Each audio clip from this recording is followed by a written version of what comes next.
like the sky, your spirit is one with me. Your wings span the mighty ocean. Everything of your motion can make the continents ring. Yet in all your mighty glory, vanished from the skies. It's just another story. It's man-made life.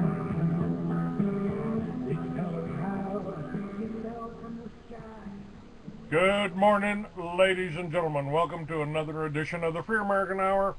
Veterans Day, 11/11/11, an event, a date we won't, once in a lifetime. My guest today on Veterans Day is Veterans Today editor MikeHarris. Hello, Mike. How are you? Good morning, Clay. Good morning to all your listeners. I hope you're all having a great day so far. But it's still early.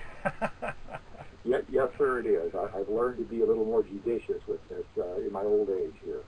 But it is 11/11/11. It is a once-in-a-lifetime day. It is, as you noted, also Veterans Day. And so let's take a moment to honor all of our veterans. And you know, I'm not a very religious man, but let's all say a prayer for the rapid and safe return of all of our active duty personnel from everywhere around the world. I will second that. And my God, Mike, in the last century, we have sacrificed so many men. To me, it is very disturbing that not only did 58,000 of my brothers die in Vietnam, more than that have committed suicide since they came home. The Army released a report that 18 veterans, I think, is that a day, are committing suicide. Well, Clay, let me give you a statistic on that. A Iraq or Afghanistan veteran is committing suicide every 80 seconds. Every 80 seconds, we're losing one of our veterans from those two conflicts. Now you have to ask yourself, we've been in these things for 10 long years. We've accomplished nothing. Nothing. We spent nearly $3 trillion we had to borrow from the Chinese for what? What have we got out of it? What is the upside for the American people? Now, there's a lot of people out there getting rich off of this. You know, Halliburton, Kellogg, Brown and Root. There's a lot of defense contractors out there who are making money hand over fist. But what's the benefit to the American people? I don't see one. I don't see one either. And we've got more wars started. Now, we've talked about Libya, and Veterans Today has talked about Libya. Extensively, yes. And kind of pointed out that, I mean, this is amazing to me. We've been in Afghanistan and Iraq fighting Al Qaeda for 10 years, as you said. Supposedly fighting Al Qaeda. I call it Al CIA. Duh. But Clay, that's such an excellent point there. You know, Al Qaeda is the same people that Ronald Reagan was working with to kick the Soviets out of Afghanistan back in the 80s. It's the same group. It's a CIA front. You know, the war on terror is a complete fraud. If we look at our recent history here, right after the fall of the Soviet Union, we endured a 50-year Cold War with the Soviet Union.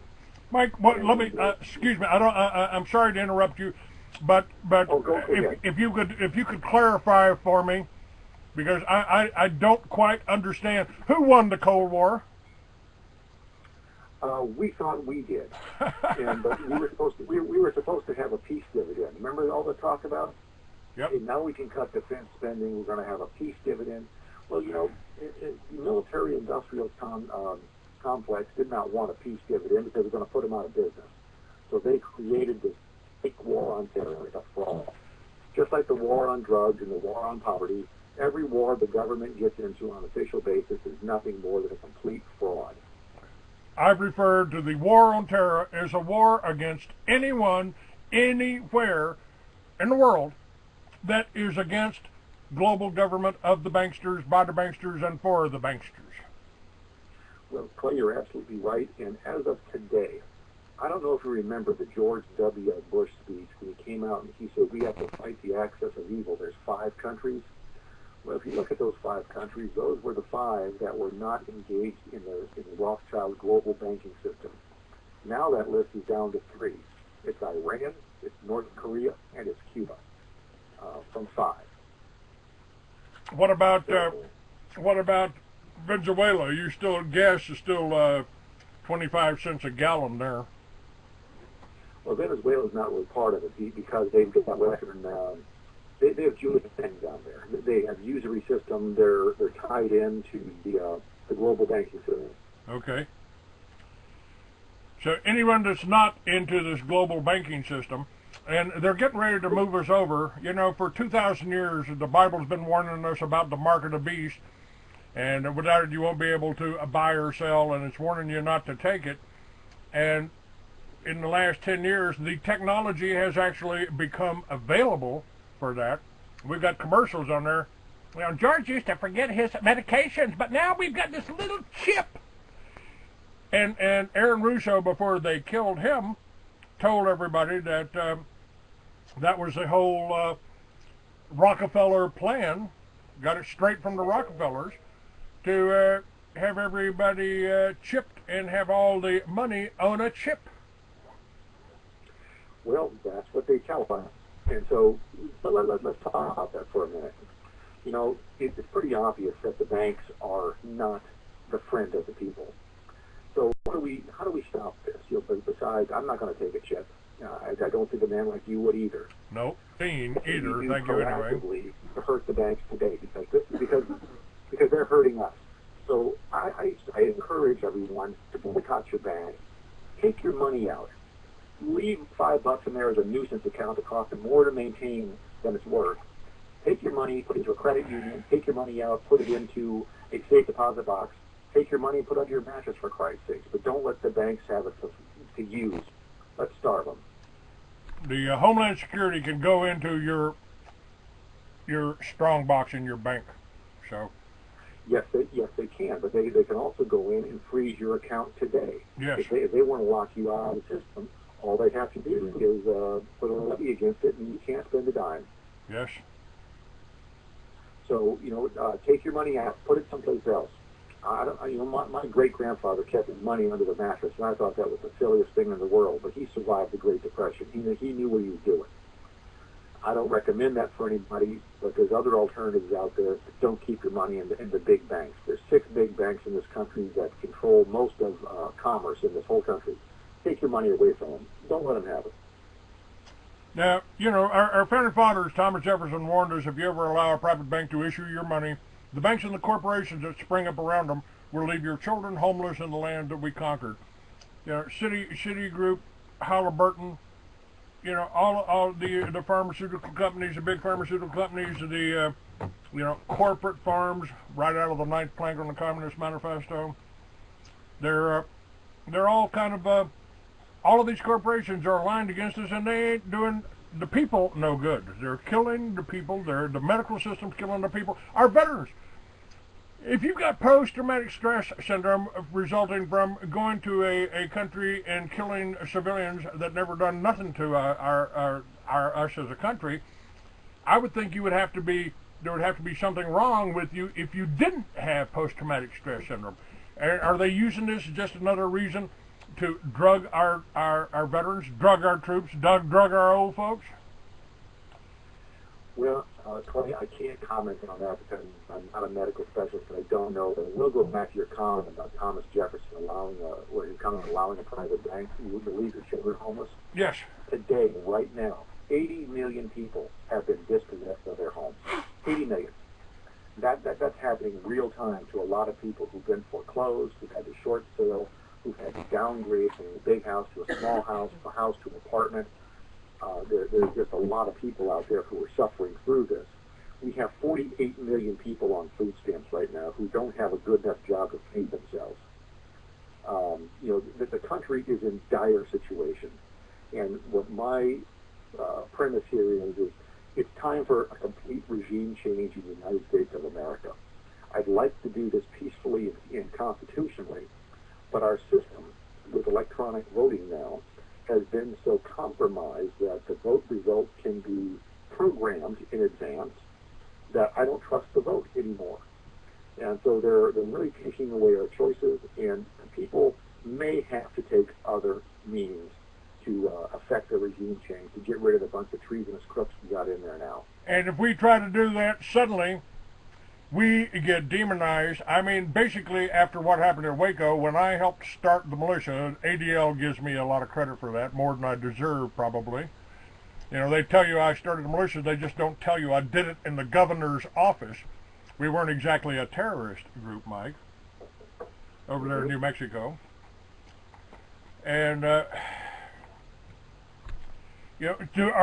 if we are standing up against the criminal banking system, aren't we going to become the terrorists? Aren't we going? I mean, they've already set the groundwork for that with Senate Bill 1959, homegrown terrorist bill that turned into the fusion centers, which are basically installing federal control over local police forces. In my estimation. Clay, that's a great point you bring up, but we just had a ruling out of New Mexico where the New Mexico state constitution designates the county sheriffs as the chief law enforcement officer for the state in that county. And his power trumps the federal power. Every state is a sovereign nation. The federal government exists at the pleasure of the states. And if we don't have a grassroots push to take back states' rights and enforce the 10th Amendment, we're going to lose this country. We're on the border. We're verging on dictatorship today. We're right on the edge.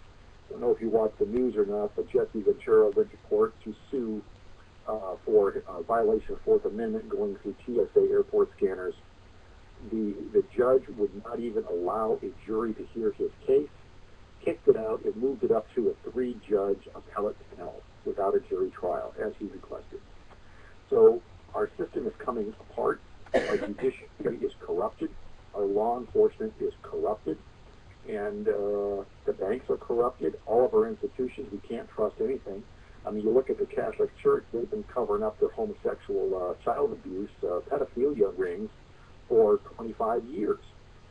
There's nothing in this world today, any of the institutions we can trust, and it's time for a complete purge of the political system to get rid of all the shit and garbage that's in it, and anyone who's treasonous needs to be taken out, tried, and hung by the neck until they are dead, found guilty. After a fair trial, I always like to add that. I don't want, I won't go out and kill nobody, but I'll certainly help you hang the bankers after a fair trial.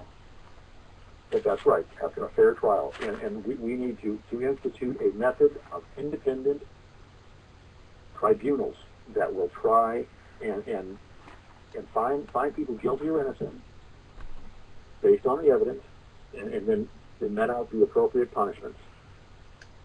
Now, this weekend, I will be speaking. I'm sorry that you couldn't be here. I would have loved to share the stage with you. But I will be speaking over in Cochise County. A few months ago, I put together an idea for a bike run, an event over in Cochise County to benefit Sheriff Larry Devers and some veterans groups, like veterans of the American Legion Riders.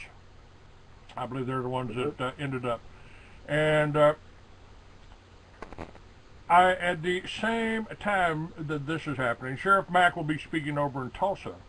Sheriff Richard Mack, the man that stood up against the Brady Bill, and he has put this out, and I want to share it with people because this is really important, folks. What's happening, we're going to be talking here about what's happening with the Tea Parties and the Occupy movement. You've written an article on it. It's linked up on the website. But Sheriff Mike says, what would you do if you knew you had just one chance to save your family and country from complete and utter destruction? What would you do if you knew there was a lawful, peaceful way to restore the Constitution and its Bill of Rights as the supreme law of the land? As a former peace officer and county sheriff, if I were to take the stand in court right this minute and be sworn to tell the truth, I would, without any hesitation or ambiguity, testify to you and every American that there is a solution, that there is a way to, in fact, a way to secure liberty, protect ourselves and our families, and once again live in peace and freedom. The solution is in your hands. It is within your own backyard and is right in your own country. The solution is state sovereignty and every county acting in accordance with the principles established in the 10th Amendment. It is you working with your county sheriff and local elected officials to stand for the Bill of Rights and stand against the out-of-control federal government and its agencies. The bottom line answer is your county sheriff. Ultimately, he is the one who will decide what is and what is not enforced in your country, in your county. He has the authority and oath-bound duty to interpose himself on your behalf to protect you from all enemies, both foreign and domestic. He is the people's protector. And Sheriff Mack is trying to put together an organization of sheriffs to do exactly that. Well, I wish Sheriff Matt the best of luck on that, because that is a very necessary first step. Yes. And what about these Occupy movements? I've said on the plus side, you know, we've seen a lot of couch potatoes, especially in the Tea Parties, a lot of overweight, you know, couch potatoes actually getting out in the public, getting out in the street. I think that's a good thing. But I also think they are setting... Go ahead.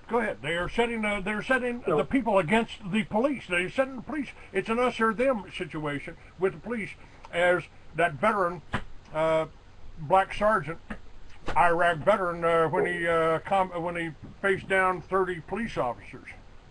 Well, let's talk about that. The function of the police has changed. Police officers were formerly peace officers. Now they become law enforcement officers. And you look at how the police are operating today. They're operating in a military manner. They're not here to keep the peace of the street. They're here to keep the people down in the country. There's been a fundamental change in strategy of police departments from coast to coast. And if you look at where this fundamental change comes from, they've been trained by Israelis to, the method they handle crowd control, the method, as you said at the airports, we're guilty until proven innocent. We have to go through the metal detector. They treat us like criminals at every turn and every aspect. We have to prove we're innocent, not that we're prove that we're innocent, not that we're not guilty. They really turned our system of justice into the Napoleonic Code, where we have to prove we're not guilty. This is everything against what America has ever been. And as I will say it again, it's time for a complete regime change in the United States. If anyone is holding office now, vote them out. Get new people in there. I don't care if you agree with their politics or not. Get some new person in there. Get the old guys out of there. They've done enough. They've mucked this thing up from one end to the other for the past 50 years. Enough's enough already.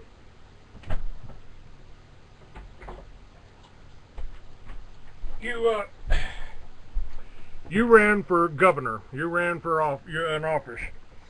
I worked with Charles Collins, a Rhodes Scholar, a wealthy man from Georgia, who ran for president in 1996. But every time he got up to speak at the Republican convention, every cameraman on stage turned the cameras down and pointed them at the ground. In 2 states, I believe that was Maine and Michigan, They unplugged his microphone so he couldn't tell you that how we could buy back the Federal Reserve, restore our Constitution, wipe out our $6 trillion debt.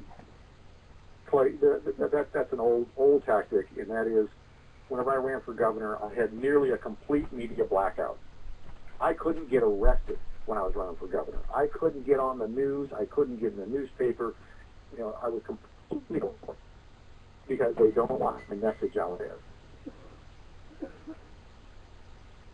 And let's look at this. There's 6 major corporations in this country.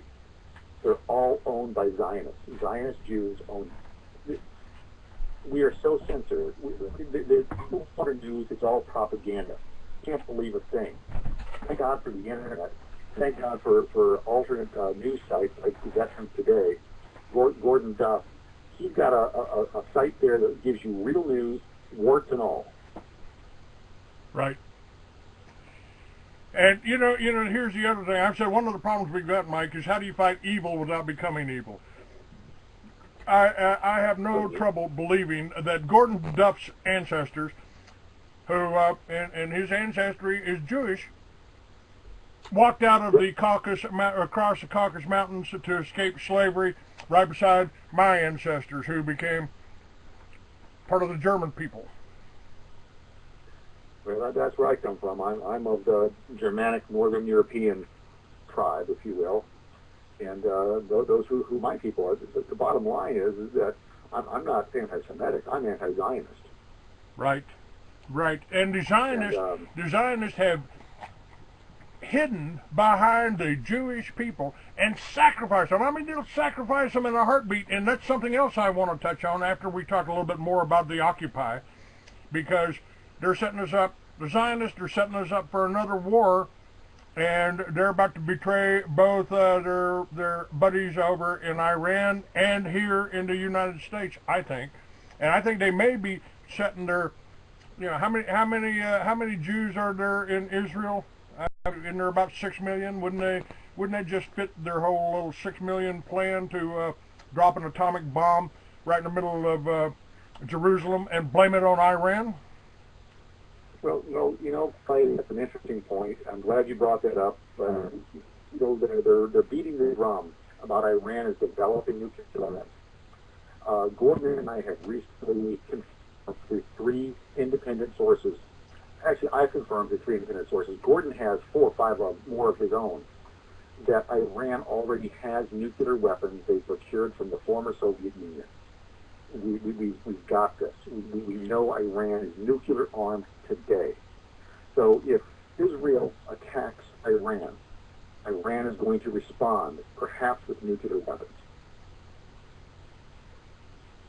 There you go. Yes. With that, and they didn't have to develop them. Hell, you know, they could have got them from Russia. They could have got them from China. They could get them from Israel themselves, couldn't they? Well, they could have, but Israel is the only nuclear power in the Middle East. So what we have here, since Iran is now nuclear armed, Israel's nuclear armed, and so is China, not China, India and Pakistan, as well as China and Russia, we have an opportunity here. Let's create a Middle East nuclear-free zone. Let's take all the nukes out of Middle East and Central Asia, and let's develop the resources that are there. Afghanistan has recently had the largest discovery of rare earths anywhere, critical for every type of electronic you could ever make. China is the largest supplier today. Afghanistan's known reserves of rare earths are 10 times what China has. Let's develop that pipeline that we need from the Middle East to provide China with the oil that they need, and you know, let's work with Iran to do this. Let's jointly wage peace and not wage war. It's Veterans Day, for Christ's sake. We don't need any more veterans. You know, we don't need to sacrifice any more of our best and brightest to go to war. We need to develop a world that can live in peace. That's what we need. I agree with that so much. You know, and the way to me because the Zionists control all the media, they control all of the defense companies. Who, by the way, who's making all the money of all of these atomic bombs that have been produced in half a dozen countries here. Who's making the money on that? Who's building those things? Well, that is a closely held secret. I can't speak with certainty because, well, let me say this. Let's go back to Bill Clinton. There's a company called Loral Corporation. What Loral Corporation made is they had guidance systems for intercontinental ballistic missiles, and they also created the technology at taxpayer expense, U.S. taxpayer expense. That is multiple entry vehicles. Once Bill Clinton allowed China into the WTO, he allowed Loral Corporation to license the U.S.-developed technology for ICBMs and MIRV technology, multiple reentry vehicles, so you could put 6 nukes on a single warhead. He licensed that to China. Before that, China couldn't get within 50 miles of the target. Now they can get within 50 feet of the target in the U.S. using technology that was paid for and developed by U.S. taxpayers. President Bill Clinton allowed that. That was his. To his shame, Bill Clinton did that. So this has been going on for a long time. And there's a lot of military defense contractors who are getting very, very wealthy, keeping our country in perpetual war. So we get to borrow 40 cents out of every dollar from China to continue these wars. We would not have the budget stress that we have right now if we hadn't wasted $3 trillion in Afghanistan and Iraq. And not beating the drum about going to war in Iran. And back to these tea parties, this just astounded me. I thought the tea parties might be doing something. They might be getting close to something. And then Sarah Palin shows up and calls for bombing Iran. Yeah, well, the Tea Party was hijacked. The original grassroots Tea Party was hijacked. If you look at my article, you'll understand that the names were copyrighted and registered, trademarked. And suddenly, the grassroots lost the claim to the Tea Party. Now it's owned. It's private property now. And they set up 501c3, C4 corporations, and they started pouring money in to influence the message of the Tea Party. Now you have official spokespeople. You have the Sarah Palins. You have the Michelle Bachmann. You have the establishment politicians who are suddenly leading the Tea Party. They no more lead the Tea Party than the man in the moon. It was hijacked, and the mainstream media is only listening to the official spokespeople, Palin, Bachmann, etc. That's not the Tea Party. The Tea Party and Occupy Wall Street need to unite. The grassroots of this country need to unite and fight that common enemy. The one message that the Occupy Wall Street has got right is we are the 99%, and there's 1% out there who's calling the shots and ruining our lives. They've stolen us blind. They've exported our jobs overseas, and they're bankrupting us, and there's no choice. You look at young people today. What are they going to do for a living? What are they going to do to make a living? How are they going to support and raise their families? You look at this open border down here in Cochise County. Why is that border open? How come the United States of America cannot close that border and protect its citizens from this invasion of illegal aliens? Foreign nationals are invading our country, and they're bringing drugs and they're